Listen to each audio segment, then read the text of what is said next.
স্মরণ করছি। মহান স্বাধীনতা দিবসে যারা শহীদ হয়েছেন তাদের আত্মার মাগফিরাত কামনা করে আমার বক্তব্য আমি শুরু করছি।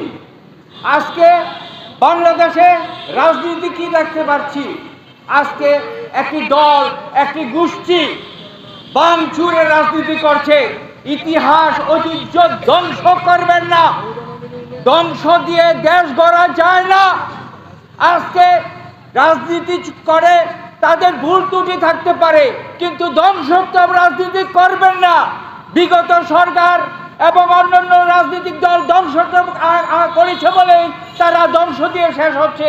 আপনাদের বলবো, ইতিহাস ঐতিহ্য ধ্বংস করবেন না, ধ্বংস করবেন না। যদি ধ্বংস করেন এই দেশ উন্নত হতে পারে না। যেই জাতি তার ইতিহাস ঐতিহ্য রক্ষা না করবে সেই জাতি উন্নত হতে পারে না। আমি আমার বক্তব্য শেষ করব একটি কথা বলে। মজলুম জনতা বসেরা বলেছিলেন, পিন্ডির গোলামির জিঞ্জির ছিন্ন করেছি, দিল্লির দাসত্ব মেনে নেব না, মেনে নেব না। আজকে এই সরকারকে বলবো, আমরা পিন্ডির গোলামি চাই না, দিল্লির গোলামি দাসত্ব মেনে নেব না, মেনে নেব না। আর আপনাদের বলবো, অতি শীঘ্রই নির্বাচনের ব্যবস্থা করেন। একটা নির্বাচন সরকার না থাকলে দেশের আইন শৃঙ্খলা এবং রাজনীতি সমাধান হয় না। আমি বলতে চাই, ডিসেম্বরে নয়, ডিসেম্বর আগেই নির্বাচনের ব্যবস্থা করেন।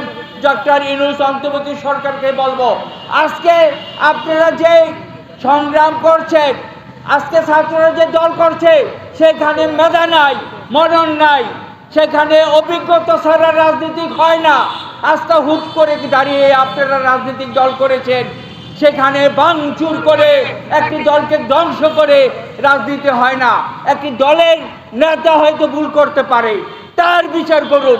ভাঙবেন না, ভাঙবেন না, এ আহ্বান জানিয়ে অতি শীঘ্রই নির্বাচন দেওয়ার ঘোষণা দিয়ে আমি বাংলাদেশ উন্নয়ন পার্টি ও মুসলিম ঐক্য জোটের চেয়ারম্যান হিসাবে আমার বক্তব্য শেষ করছি।